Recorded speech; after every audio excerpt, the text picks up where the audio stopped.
Senhor que nos abençoe e Ele que permita que possamos entender com a sua sabedoria a sua palavra para compreendermos os seus propósitos na vida que Ele nos deu. Amém? A questão de hoje é o casamento. Segundo a Bíblia, casamento é um ato de união. Se é de união, daí que aquele que se vai casar, antes que o casamento se realize, ele está desunido, está separado. O casamento é a união de um homem e uma mulher. Assim é que o homem está na casa do seu pai, a mulher também está na casa do seu pai. Vão necessitar da união, em que o homem sairá da casa do seu pai para ir buscar e juntar-se à mulher que está na casa da sua mãe. E trazendo ela, realizam o casamento e passam a viver numa casa que é a casa deles, a qual vamos chamar o lar. Esse é o casamento. E o casamento que se realiza entre um homem e uma mulher é um casamento monogâmico.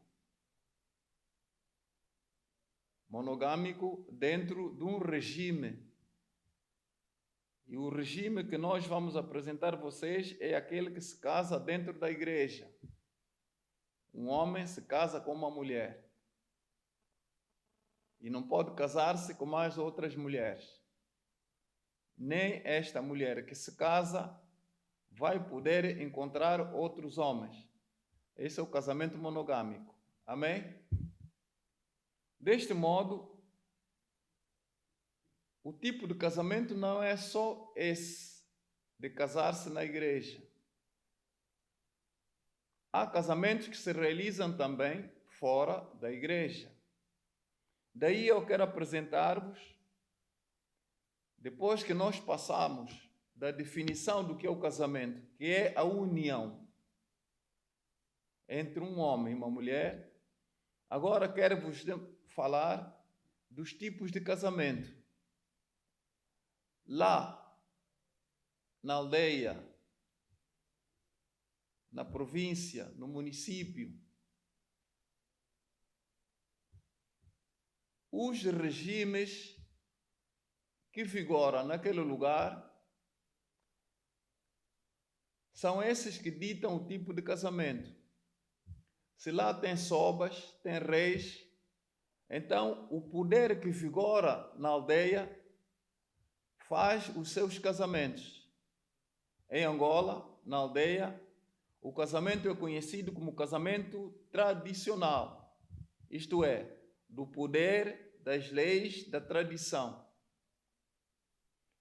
E ele é confirmado a partir da apresentação daqueles que se vão casar. O rapaz tem a sua família, a qual vai junto da família da noiva e pede a benevolência de que seu filho quer casar-se com a filha deles. Então, ele é apresentado, ele, o rapaz, mas é a família do rapaz que se apresenta à família da menina. Daí que esta família da menina vai analisar da informação que tem se o rapaz está numa família de trabalhadores, numa família rica, numa família que tem fazendas, tem lavras, tem gado. Isso alegra a família da menina. Então, sendo assim, eles aceitam que sua filha se case com esse rapaz. Ou seja, que seja casada na família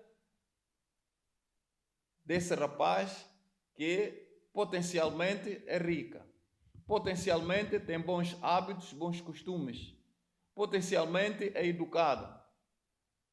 E eles aceitam. O que vai definir todo o casamento, em última instância? Aquilo que na fala portuguesa se chama dote. Na fala da região do Quimbundo chamam de alembamento, que vem da palavra lemba. E então, quando se entrega o dote, quando se entrega, a família do rapaz entrega depois o lemba ou dote, assim está consumado o casamento. Já pode levar a menina para a sua casa, para a sua família, para a sua aldeia, e o casamento está feito. Esse é o casamento da tradicional, também se pode chamar de casamento da tribo ou casamento regional.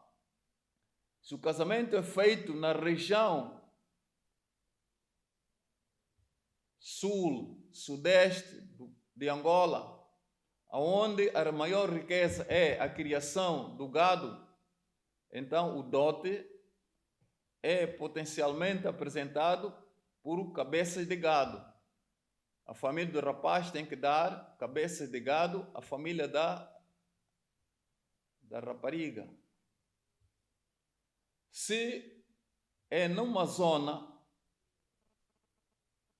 do norte, à beira-mar, onde a grande riqueza pode ser a produção agrícola ou pode ser o peixe, então eles vão apresentar naquilo que vai constituir o dote coisas que fazem parte do grande mercado dessa região, que é o lemba. Os que não falam quimbundo vão, na área dos quicongos, vão falar de mbongo, que é a riqueza. Então, o dote consumado, o casamento também está consumado. Mas não é o único casamento que temos conhecimento em Angola. Em Angola, como um Estado, o Estado tem os seus poderes. E há instituições como a Conservatória do Registro Civil vai promover o casamento do Estado. E no casamento do Estado é preciso que o rapaz seja maior de idade, a menina também seja maior de idade. Se não for, a lei regula que, sendo eles autorizados, sendo de menor idade, têm que ser autorizados pelos pais. E então o casamento se realiza na Conservatória do Registro Civil, que é o casamento do Estado. Mas, às vezes acontece que, antes deles se casarem na conservatória, eles já vivem. Eles até podem ter filhos, mas não realizaram o casamento. Mas a vizinhança sabe que este par, o rapaz e a rapariga, já vivem. É o caso de nós querermos adquirir um apartamento, por exemplo, no Quilamba. O Estado diz que tem que ser casados. Mas como eles não estão casados, os vizinhos dizem, mas eles já vivem. Eles já vivem há 2 anos, há 3 anos, até têm filhos. De facto, eles vivem. Pelos factos de que eles têm filhos, pelo facto de que eles estão debaixo da mesma casa, do mesmo teto, de que eles dormem aí, comem juntos, etc. Então, esse é o conhecido como casamento de facto, da união de facto. E essa forma, a não ser 100% oficial, mas o Estado benevolente vai fazer com que eles possam adquirir um apartamento, por exemplo, no Quilamba, no outro sítio. Então, favorece. Esse é chamado o casamento da união de facto. O casamento da conservatória é regido por um código do Estado que se chama o Código da Família. Mas nós não vamos aprofundar as questões sobre o casamento tradicional, nem as questões sobre o casamento da união de facto, e não também do casamento do registro civil. O nosso propósito hoje, nosso objetivo é falarmos sobre este que devia ser o primeiro que devíamos referenciar, é sobre o casamento da igreja cristã, o casamento bíblico. O casamento bíblico é aquele que Deus, que nos criou à sua imagem e semelhança, Ele vai agora permitir que nós sejamos casados, ou seja, que o jovem e a jovem possam unir-se de acordo, querendo eles, de acordo com a sua vontade, alinhada com a vontade de Deus. E então, a vontade de Deus é que eles se casem. E eles, como estão se amando, também têm a vontade de se casar. Então, daí, vamos promover este casamento da igreja cristã. Na igreja cristã, o princípio é de que um homem e uma mulher são os fatores do casamento mais importante. Um homem e uma mulher. Então, eles vão se casar obedecendo a regra de que quando um homem se casa com uma rapariga, essa é a sua única mulher até a morte, de acordo com a vontade de Deus. Deus permite que eles vivam e vivam sempre juntos. Mas quando nós falamos do casamento, que é a união deste jovem e daquela jovem, temos de nos lembrar que nós fomos feitos por Deus. E tudo que foi feito, e aquilo que foi feito por Deus, e foi feito à sua semelhança, quer dizer que nós temos partículas de Deus. E Ele mesmo diz que Ele quer que nós sejamos santos. Ele mesmo diz que façamos o homem à nossa imagem e semelhança. É nessa semelhança que nós vamos ver o homem e a mulher partilhando as qualidades de Deus. Quer dizer que o homem, nessa união, ele é partícula de Deus. Ele é espírito. E Deus é espírito. Ele vai ter o amor de Deus e ele também tem que ser um homem e uma mulher com amor. Mas é o amor de Deus. Esta semelhança que nós vamos ter vai nos unir até que a morte nos separe. Todo o decurso da vida do homem é, primeiro, cumprir o propósito para o qual o homem foi colocado na terra. para buscar a Deus, para servir a Deus. E cada um de nós tem a área em que vai servir a Deus. Se você se casa, é que tem que servir a Deus nesta área, como pai ou como mãe, como esposo ou como esposa, como pai de família. Amém? Então, os conhecimentos da Bíblia que nos falam de que nós temos um Deus, mas acima de tudo, Ele é o nosso Senhor. Daí nós temos que servir a Ele. Se Ele nos deu a tarefa, o propósito de casar, é que nós temos que servir Deus nesta área. Na área de ser marido, na área de ser esposa. Amém? Não podemos afastar o propósito para o qual nós fomos feitos. Não estamos a realizar tarefa alguma que não vá de encontro com a vontade de Deus, mas sempre ao encontro da vontade de Deus, sempre alinhando a nossa vontade à vontade de Deus. E assim que Deus vai constituir Adão e Eva.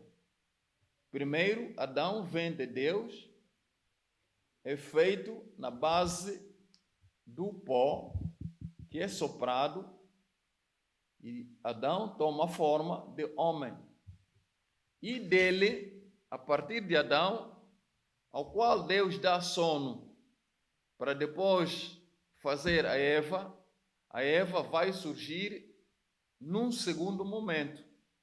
Quer dizer que Adão, atenção, Adão é primeiro a surgir que a Eva.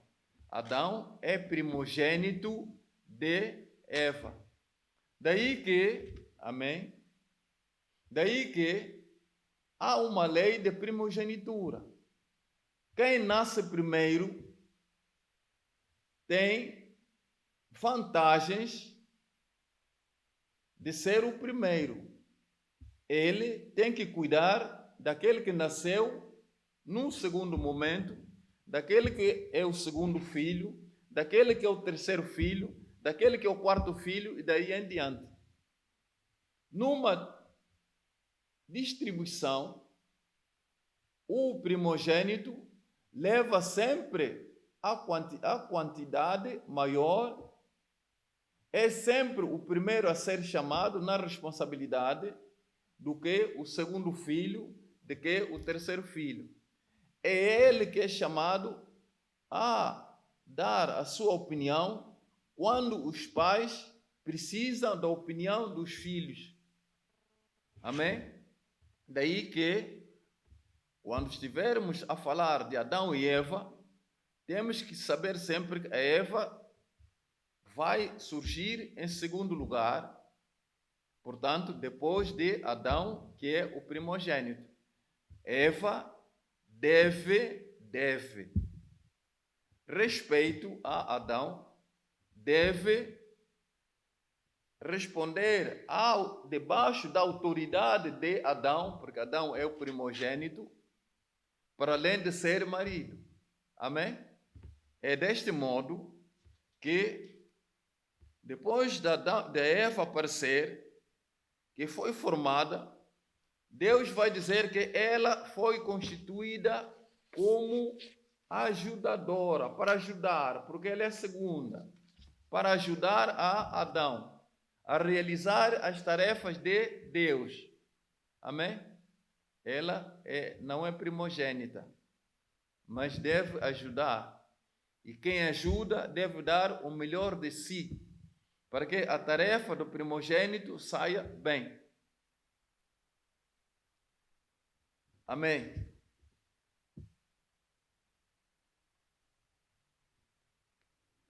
O casamento vai realizar-se entre Adão e Eva.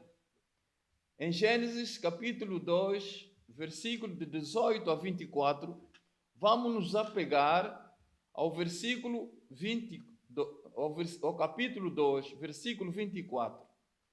No versículo 24 diz, são as palavras que nós vamos ter, que Deus vai pronunciar na presença de Adão e Eva, que é o ato do casamento.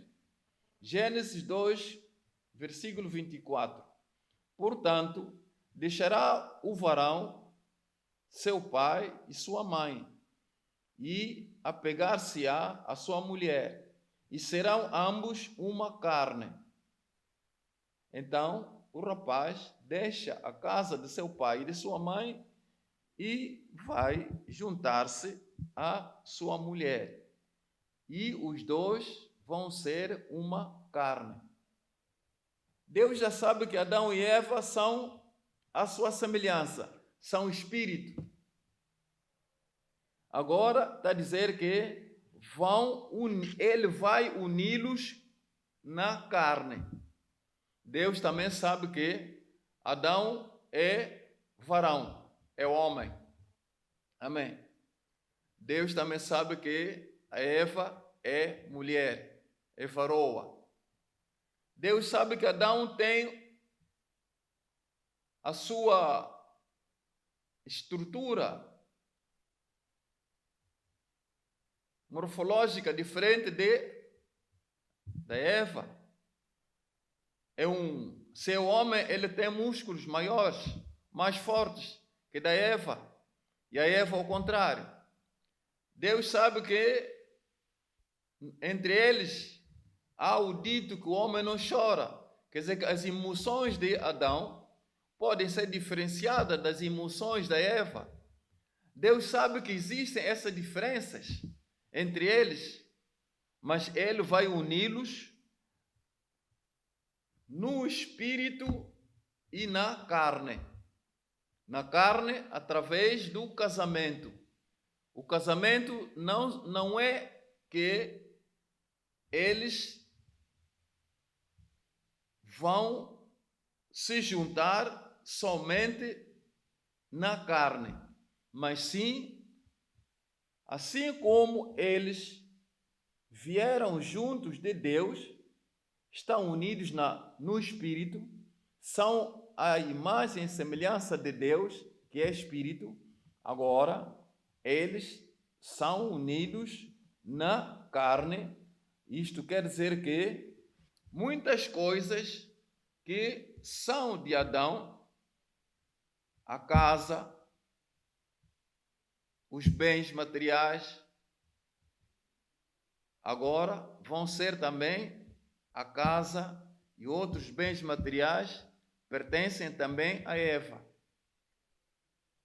Deste modo, na carne vai significar que uma operação, uma junção da carne que vai ser através da relação sexual, vai lhes permitir que eles possam reproduzir-se, ter filhos. Daí vamos compreender que a missão de estarem juntos na mesma casa, de dormirem no mesmo quarto e na mesma cama, é para se contentarem, se agradarem entre eles.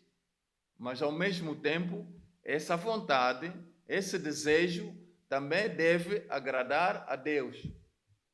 E deve ser feita como Deus quer. E Deus quer que eles se casem.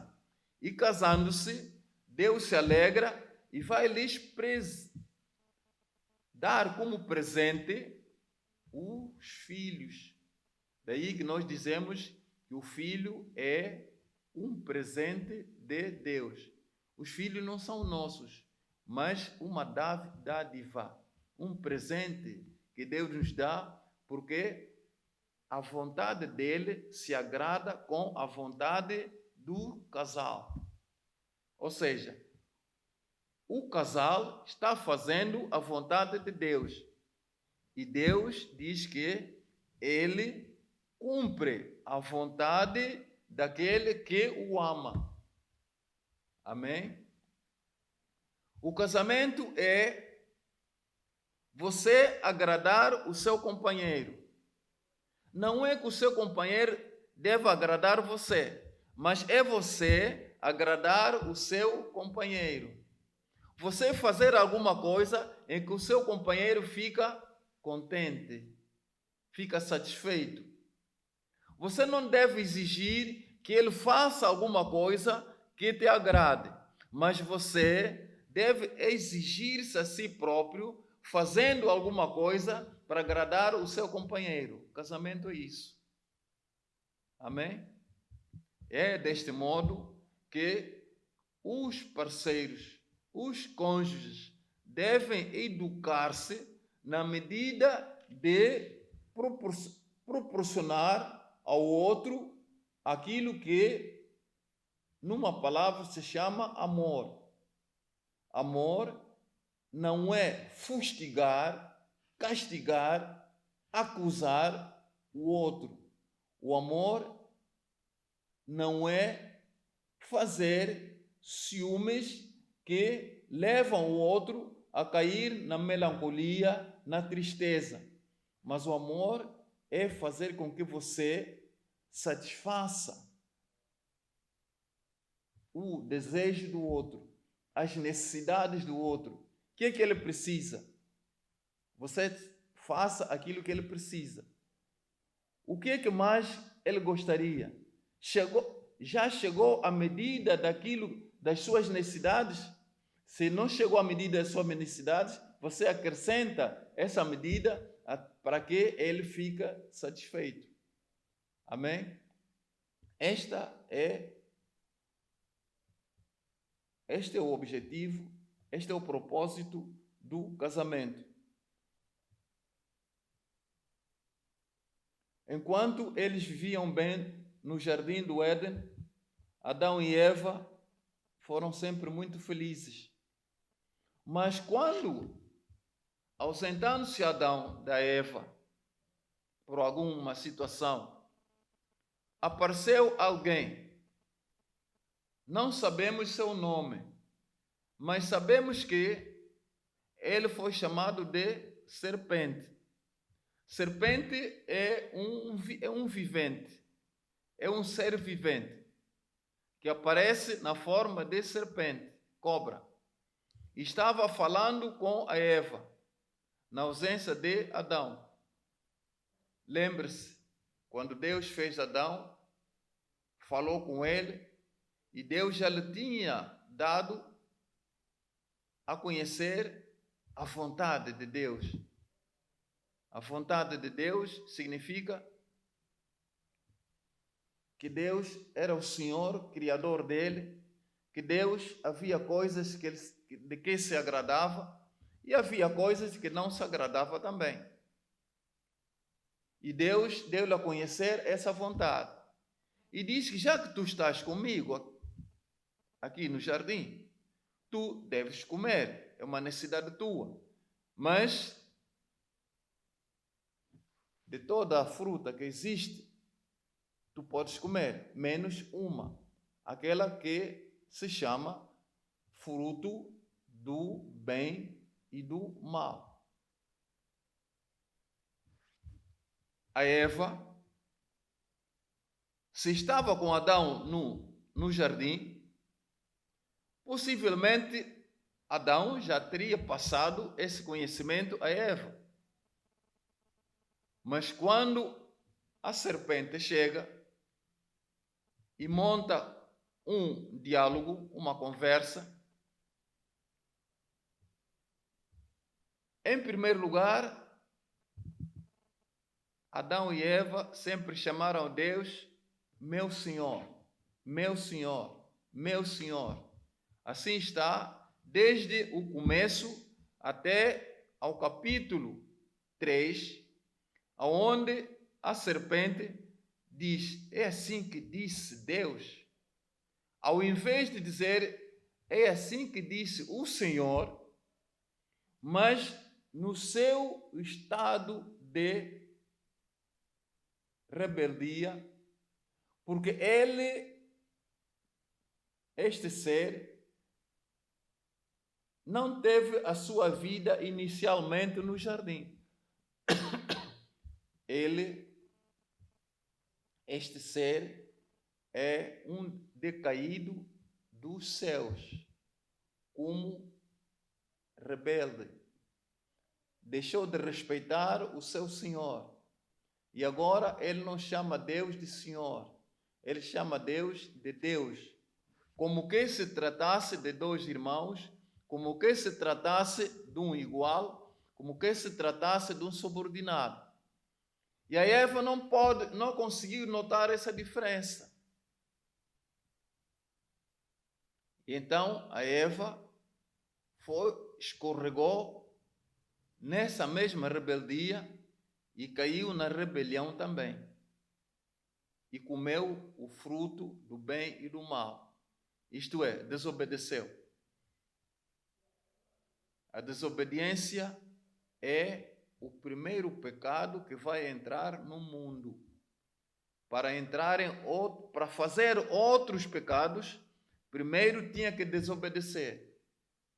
Tudo que agora que Deus vai dizer, a serpente vai desobedecer, assim é que a Eva vai desobedecer. A família Adão e Eva vai desobedecer.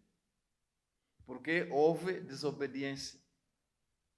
Se Deus diz, não faz, não come o fruto do bem e do mal,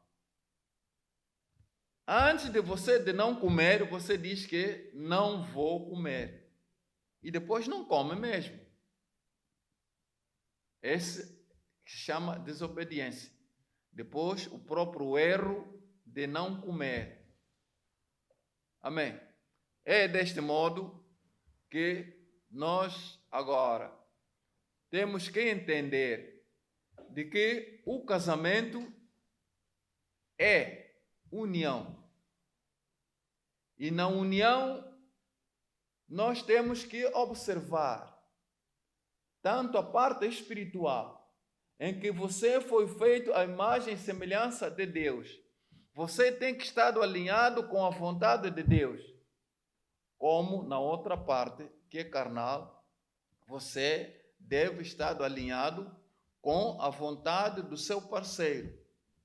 No casamento, nós não buscamos que o parceiro nos satisfaça, mas sim que nós devemos satisfazer o nosso parceiro. A vontade do nosso parceiro deve ser satisfeita por nós. Nós não devemos fazer exigências que ele nos satisfaça, mas nós devemos exigir de nós mesmos a satisfação das necessidades do nosso parceiro. Em segundo lugar, temos que nos recordar que no lar, Adão é o primogênito. Ele tem primazia nas ordenanças que vão ser cumpridas no lar, porque o primogênito tem o direito de colocar a sua responsabilidade à vontade de Deus para que seja cumprida no lar. Desse modo, cumprida também será a vontade do casal. Amém? Assim, nós podemos vencer qualquer tipo de tentação que Satanás, o diabo, a serpente, vai colocar no meio do casal. Amém?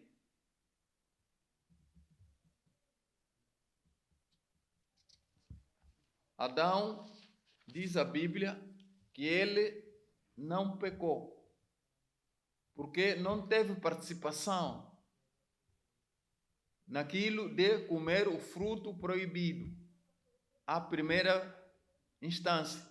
Mas Eva é que comeu. E depois de comer, convidou Adão, seu marido, a comer também.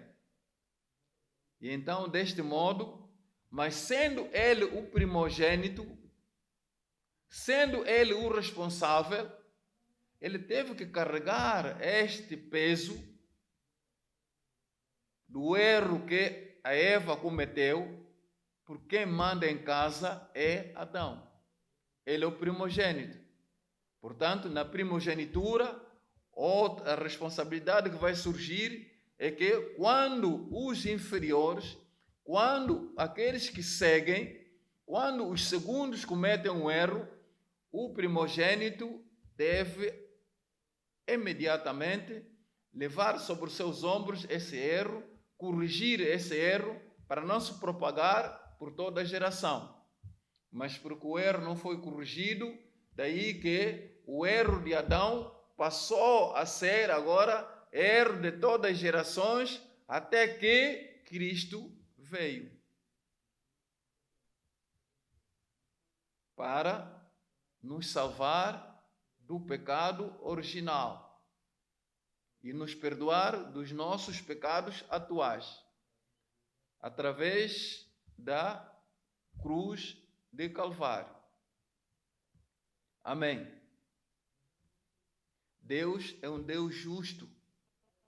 Ele não vai deixar que, pelos erros que os homens possam vir cometer, por os seus pecados, eles façam com que o amor de Deus cubra, deixando o pecado continuar a reinar. Não. Deus é justo. E a Eva foi dito: já que tu não obedeceste a teu marido, o teu primogênito, em Gênesis 3, capítulo 3, nos versículos em que Deus mostra a sua justiça, ele diz que Adão, agora a terra vai ser julgada por tua causa. E tu, tudo quanto fizeres, só poderás comer a partir do suor do teu rosto, de um esforço. E a mulher, a Eva, foi dito: a teu marido, ele vai te dominar e a ele tu vais obedecer. Mas, e aos filhos que tu tiveres, vais ter dor de parto. Aí está a justiça de Deus. Amém? Para poder organizar, instruir que a vontade de Deus deve ser feita, sempre alinhada com a vontade dos homens que Ele criou.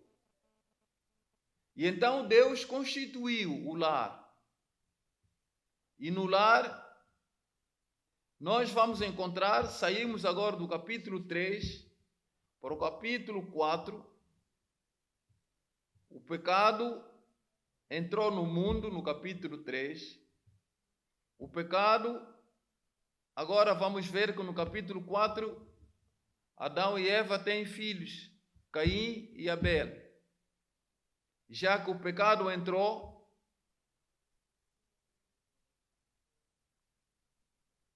Caim vai matar seu irmão, comete outro pecado. Mata seu irmão Abel. E daqui em diante o pecado vai continuar a multiplicar-se à medida que o homem vai se reproduzindo dentro do lar. Então o Senhor nosso Deus, tendo conhecimento disso, nós vamos ver que no capítulo 5, quando Deus casou Adão, para que a família se reconhecesse, capítulo 5, versículo 1 e 2, Deus disse que macho e fêmea os criou. E no versículo 2 diz que e os chamou Adão. Nós já temos conhecimento que existia um Adão. Nós temos conhecimento que Deus trouxe para Adão uma mulher, a qual chamou Eva, ou varoa. E então temos Adão e Eva. Mas no capítulo 5 está dizendo que os chamou, ou seja, chamou Adão e Eva de Adão. Será que a Eva foi ignorada? Perdeu os seus valores? Mas sim, Deus está dando o sobrenome daquele que é o chefe, daquele que agora é marido, daquele que agora comanda o lar. O lar é a casa dos dois. E a casa dos dois agora vai ser chamada de quê? A casa de Adão. E a mulher de Adão é Madame Adão. Então a Eva toma o sobrenome de Adão. No casamento cristão, neste ponto de vista de interpretação, quem vai assumir a generalizada? E então, Gênesis 6, capítulo 6, versículo 1 diz: E aconteceu que os homens começaram a multiplicar-se sobre a terra e lhes nasceram filhas. Gênesis 6, 2. Viram os filhos de Deus. Os filhos de Deus quem são? Os filhos de Deus são a geração obediente, aquela que descende de Sete. Viram que as filhas dos homens, quais são as filhas dos homens? Se aqueles são filhos de Deus, que é a geração descendente de Sete, e Sete é quem? Depois que é o terceiro filho de Adão e Eva. Primeiro, Caim. Segundo, Abel, que foi morto. E terceiro é Sete. E esses filhos que vieram de Sete, foi a partir daí que se começou a invocar de novo o nome de Deus. Começou de novo a adoração a Deus. Porque os restantes, Caim já é um pecador. Está fora do jardim, está fora, foi lançado fora, foi expulso. Então já não se buscava a adoração a Deus. Já não se fazia adoração a Deus. A adoração vai começar de novo com Sete. E os filhos de Sete, que são os filhos de Deus, esses é que estavam agora a recomeçar com a vida de adoração. E disse agora que as filhas dos homens, e quem são as filhas dos homens? São a geração de desobedientes, aquele que vem de Caim, que anda fugitivo. Esses são as filhas. E eram formosas, e tomaram para si mulheres. Então disse Deus: não contenderá o meu espírito para sempre com o homem, porque ele é também carne, e os seus dias, porém, serão 120 anos. E assim foi limitada a idade dos humanos na terra por causa da multiplicação do pecado.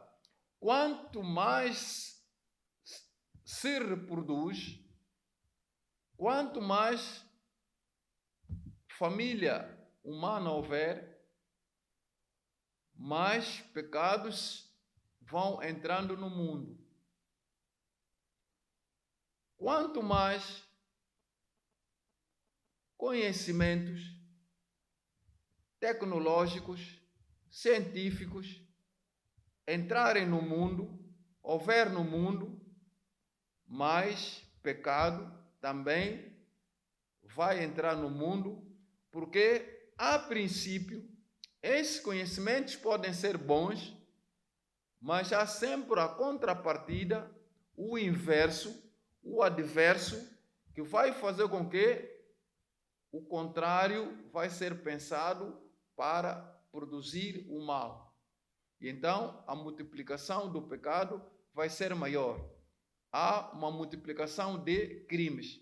Quanto mais se multiplicar a família humana, quanto mais esses humanos vierem a ter conhecimento da ciência e da técnica, mais pecados, mais crimes o mundo vai conhecer. Amém?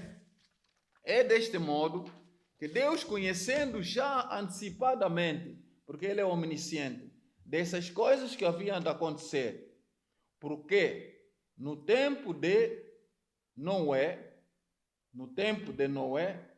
nós verificamos no tempo de Noé, portanto, de Noé, a partir de Adão, que depois vamos ter as novas gerações, e chegamos a Noé, aonde temos a questão da arca, da aliança, nós verificamos que o mundo aumentou e Deus está aborrecido com os pecados que estão a crescer cada vez mais.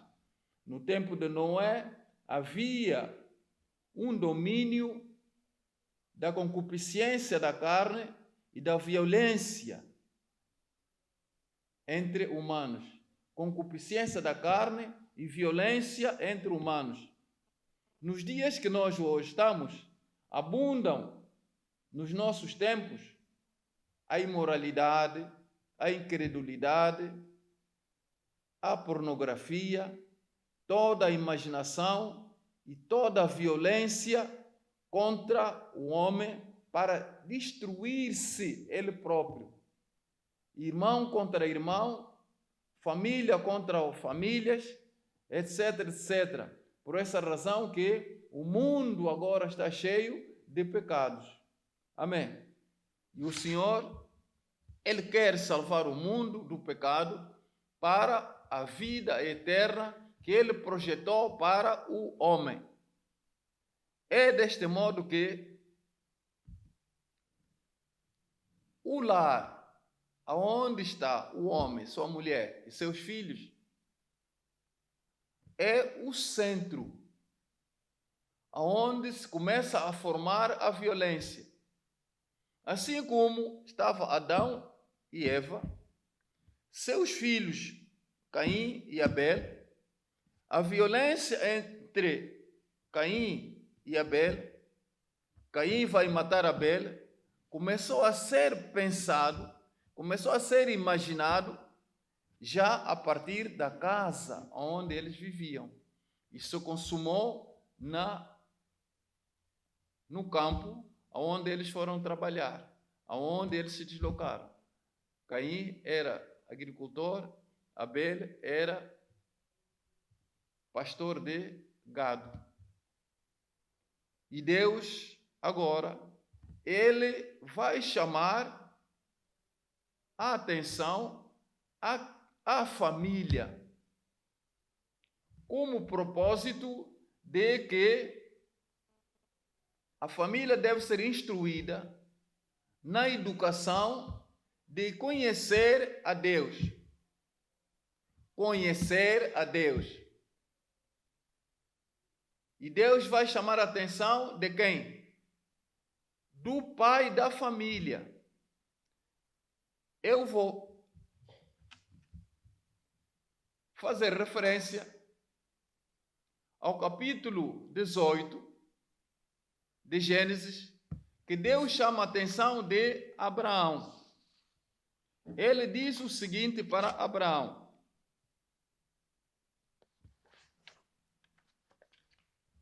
capítulo 18, ele diz o seguinte para Abraão: para cuidar da sua família, para educar a sua família, para que possam cumprir a vontade de Deus. Esta chamada de atenção que eu faço, que vamos falar mais adiante, juntando-lhe outros dados, todavia, eu os falo que no capítulo 18, Deus diz que uma das causas que vão trazer o pecado no mundo é o casamento ilícito. O casamento que não é da vontade de Deus. E então nós vamos ler nós vamos ler Levítico, capítulo 18 ao capítulo 20, que proíbe casamentos entre familiares próximos. Aqueles que são do mesmo sangue. 2 irmãos não se podem casar entre si. O pai não pode casar a filha, nem a mãe pode casar o filho. A tia não pode casar o sobrinho, nem o sobrinho pode casar com o tio. A sobrinha pode casar com o tio. Todos esses não podem fazer casamentos. São casamentos proibidos. Fazendo-os, comete pecado. Da mesma maneira que um homem ou uma pessoa não pode ter casamentos ou relacionar-se com um animal. Isto significa animalesco, coisa que aborrece a Deus. Assim como em Angola se fala e se falava muito, já esteve em voga, a questão das catorzinhas e catorzinhos, que no nosso falar do português é a pedofilia, relacionar-se com crianças. Em vez de você amar eles, mas está a destruir eles. O casamento é entre adultos, não é adulto com criança, não é mulher mais velha com o rapazinho, não é um homem mais velho com uma rapariguinha. Esses casamentos estão proibidos. Também estão proibidos casamentos com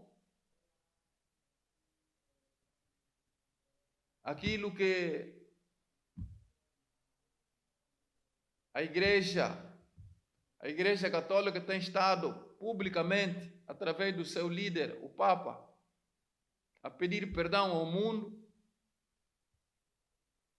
de ter utilizado crianças para uso sexual. Está proibido. Deus não se agrada disso. Também estão proibidos aqueles casamentos, não são casamentos, mas tem pessoas que eles pegam alguém que acabou de falecer, morreu, e aproveitando-se ainda da temperatura, da sensação dessa temperatura, eles podem manter relação sexual com essas pessoas. Deus diz que é proibido. É proibido fazer isso. É proibido fazer isso. E tantas outras práticas que se cometem na vida de casais, e Deus chama de casamentos proibidos, casamentos ilícitos.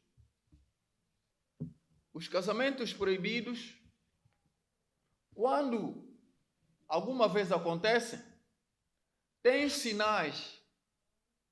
Quando 2 consanguíneos, 2 irmãos, por exemplo, se eles se casarem, se tiverem filhos, o normal é que há sempre desgraça na vida desses filhos. Um pai, se vier a engravidar uma filha, ou uma mãe, se relacionar com um filho, e virem a ter uma segunda geração, a saúde desta geração vai mal, porque espiritualmente estão proibidos, e no físico, no carnal, os resultados não prestam, são maus. E então nós devemos fazer o esforço de evitar isso.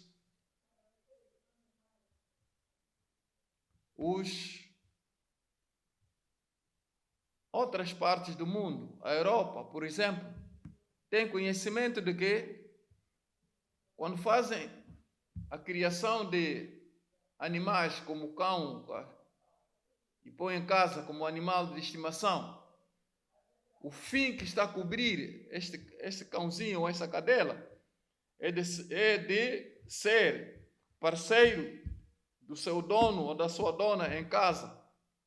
Mas Deus proíbe. O cão, apesar de ser chamado amigo do homem, mas não é mulher, não é esposa do homem, não é marido nem esposo da senhora, mas apenas para ajudar em casa. Então devemos fazer o esforço de evitar essa má prática. Também é má prática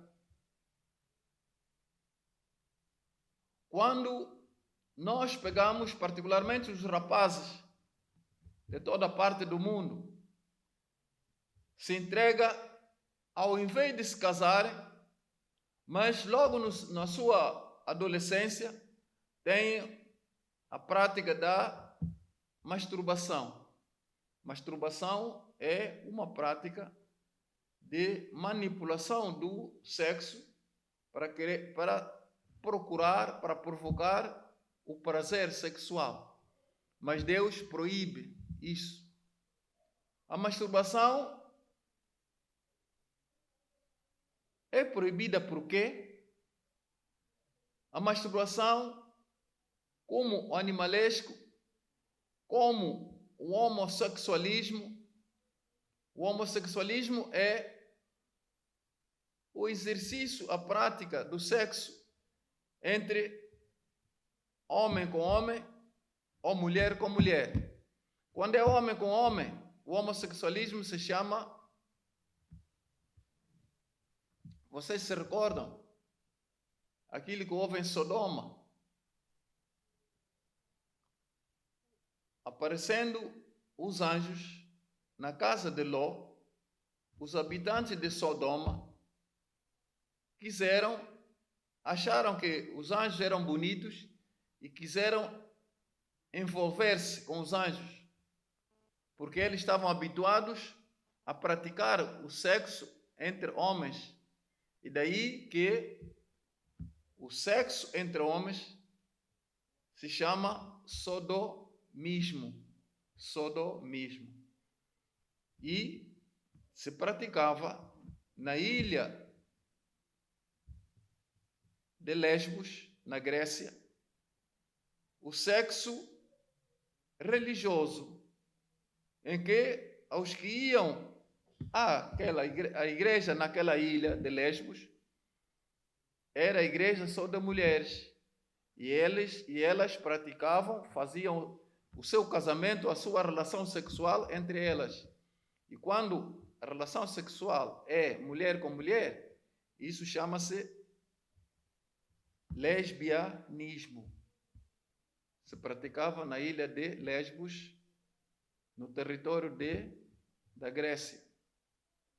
E então é proibido, tanto o sodomismo como o lesbianismo são proibidos. Mas em que é que o sodomismo, o lesbianismo, a masturbação pecam? Em que?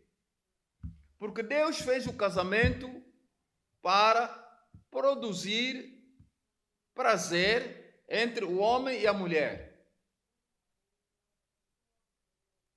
Não entre homem com homem, nem mulher com mulher. Deus fez o sexo para produzir uma alegria entre o casal com Deus. Deus fica satisfeito porque eles estão casados. E por essa razão, por essa via, Deus vai lhes dar como presentear, vai lhes dar como presente os filhos. Na masturbação não há possibilidade de reprodução de filhos. No sodomismo não há possibilidade de homem com homem fazer filhos. No lesbianismo não há possibilidades do homem com homem, mulher com mulher fazer filhos. No animalesco não há possibilidades da pessoa, homem ou mulher, reproduzir filhos com o animal, com o cão, com a cadela ou com a galinha. Então, a vontade de Deus fica bloqueada nessas práticas, que é a reprodução dos filhos. Por isso é pecado. Eles bloqueiam a vontade de Deus e no seu egoísmo satisfazem-se porque têm prazer. O prazer vem, mas não tem reprodução, que é o propósito de Deus dar ao casal os filhos. Mas os filhos não podem vir porque não é desta forma que eles vêm, mulher com mulher, ou homem com homem, ou homem com um morto, ou homem com um animal, ou homem com uma criança, a pedofilia. Portanto, essas formas estão todas proibidas. E mais, a medicina tem estado a contribuir grandemente e positivamente para a saúde do homem. Mas também, e dissemos, quando aumenta a população, quando a técnica, a tecnologia e a ciência se desenvolvem, também concorrem para o aumento do pecado. E então é aí que, no pecado, que nós vamos verificar aqui, é de que a ciência médica pode contribuir para impedir que o homem possa reproduzir filhos. E daí, essa operação que se vai fazer nos homens chama-se vasotomia. O homem já não pode ter filhos. E na nossa terra, no país, em Angola, ainda nesta década, nós vimos que uma das igrejas cristãs entrou em tribunal porque fazia dos seus pastores a vasotomia, de tal forma que impedia a reprodução desses pastores. E então, a mesma também se pode fazer nas mulheres, para impedir que o serviço, que o útero e outros órgãos sejam removidos para que a mulher não venha a reproduzir-se. E tudo isso Deus se desagrada. Porém, se a saúde do homem ou se a saúde da mulher está perigada para não viver, os médicos têm, debaixo da autorização do homem ou de uma mulher ou de suas famílias, poderem fazer um plano de concessão ou de evitar ou de interromper a reprodução, mas é com o consentimento dos próprios. É deste modo que os casamentos ilícitos se juntam a essas más práticas que vão colidir com o casamento, com os princípios, as formas do casamento que Deus autorizou. E dentro das formas da realização do sexo, Deus diz que até nas formas os homens ainda erram. Nós vamos ver Romanos, capítulo 1, o que é que ele diz? Romanos, capítulo 1, versículo 18 e 19 em diante.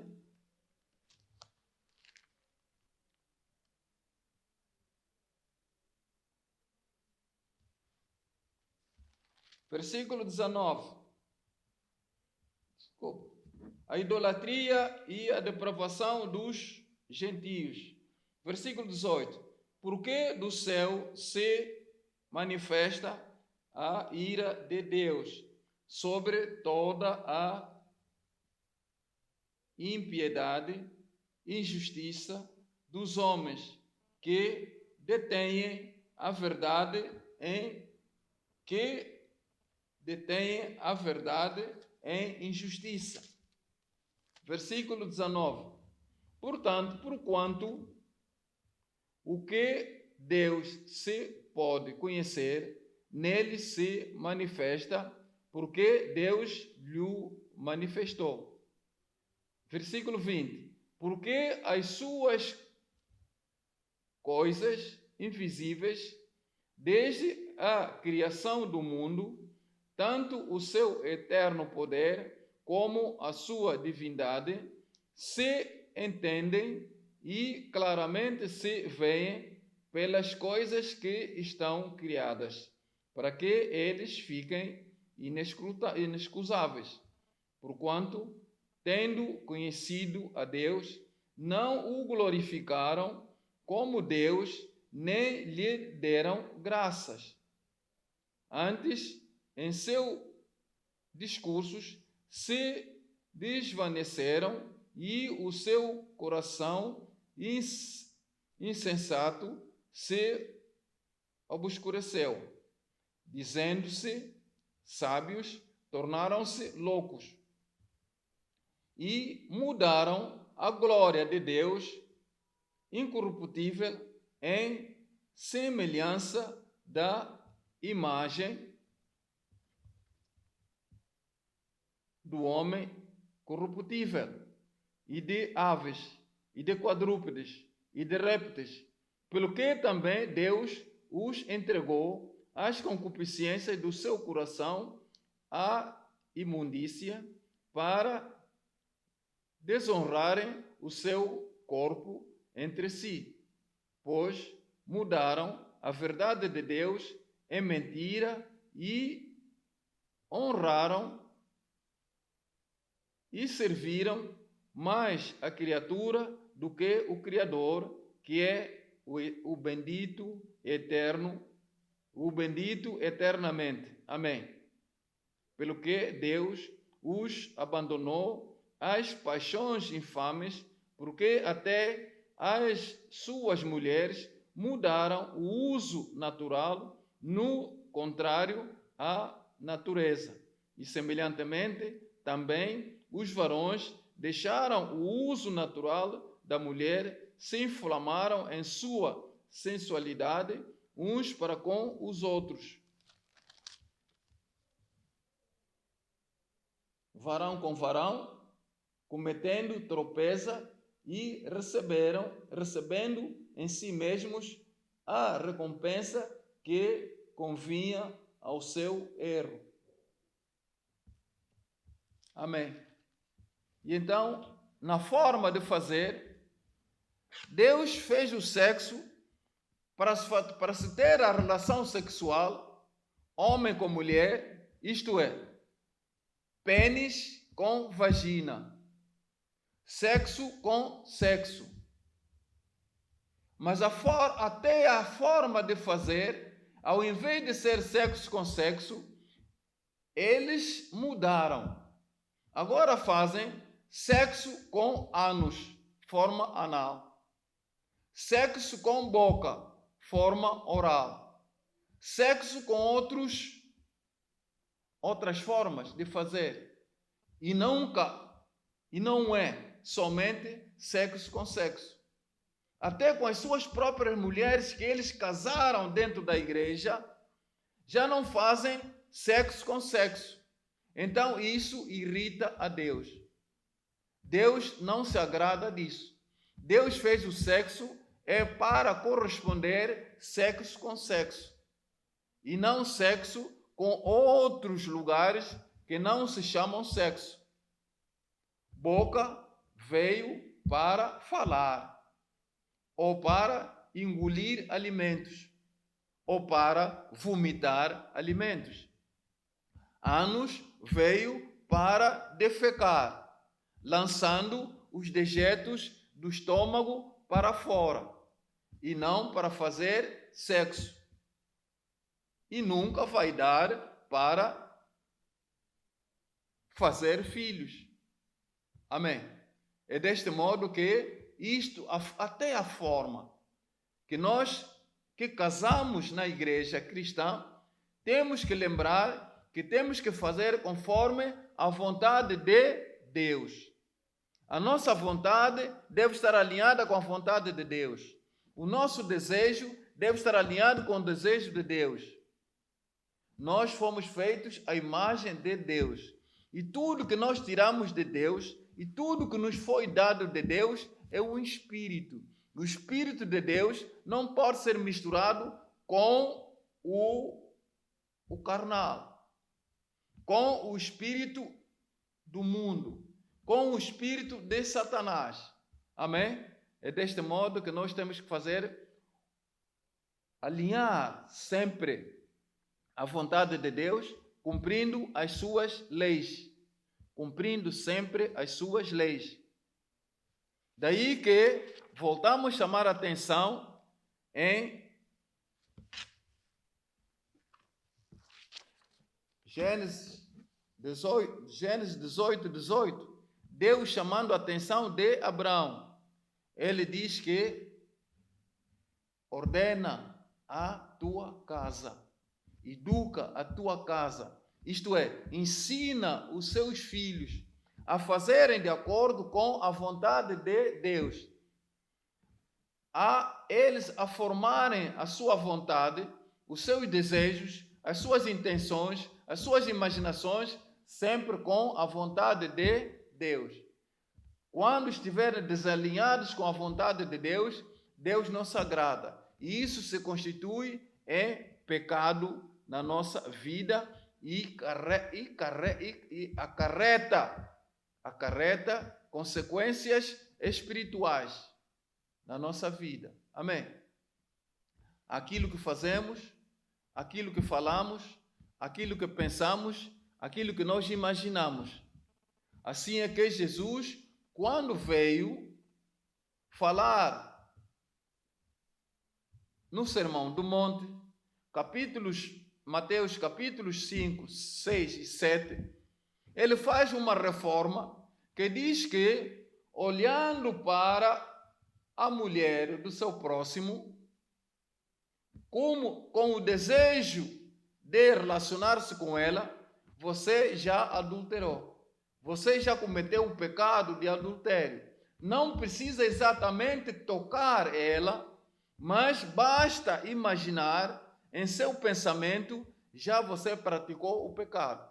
Então nós devemos evitar, os cristãos cometem bastante, em mais de 70%, o pecado da imaginação. O pecado da imaginação hoje é o pecado da pornografia. É o pecado das redes sociais. É o pecado do desejo. Não só o pecado de tocar, de realizar, mas o pecado de pensar. Isso Deus proíbe também. Então nós devemos evitar para que isso aconteça. E então nós podemos, depois dessas coisas, depois dessa chamada de atenção, nós vamos ver que antes de nós saltarmos do Antigo Testamento para o Novo Testamento, nós vamos ver que Deus está a recomendar que nós devemos conhecer Ele e a sua vontade. No Novo Testamento, Jesus repõe outra vez essa necessidade de fazermos a vontade de Deus, a que Ele chama, eu faço aquilo que o Pai faz, eu falo aquilo que o Pai fala, assim é que vocês vão ser meus amigos se cumprirem as minhas leis, a minha vontade, os meus mandamentos. Amém. Em nome do Senhor Jesus Cristo, agora eu vos quero falar o que é que nós somos. A Bíblia diz que nós somos espírito, alma e corpo. Nós vamos casar, na verdade, vamos casar o corpo, vamos juntar o corpo, carne com carne, sexo com sexo, vontade com vontade. Vamos juntar também o Espírito. Vamos nos juntar ao Espírito de Deus e vamos nos juntar ao corpo do nosso parceiro para satisfazer a nossa carne. Mas no Espírito nós temos que estar de acordo com Deus, que é Espírito. E nós também somos Espírito. É desse modo que tudo aquilo que Moisés viu, aqueles todos que se casaram, ele fez uma lei que veio contrariar a lei de Deus.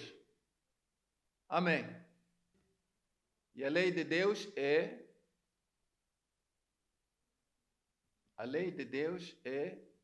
fazer primeiro a vontade de Deus e depois fazer a vontade do homem.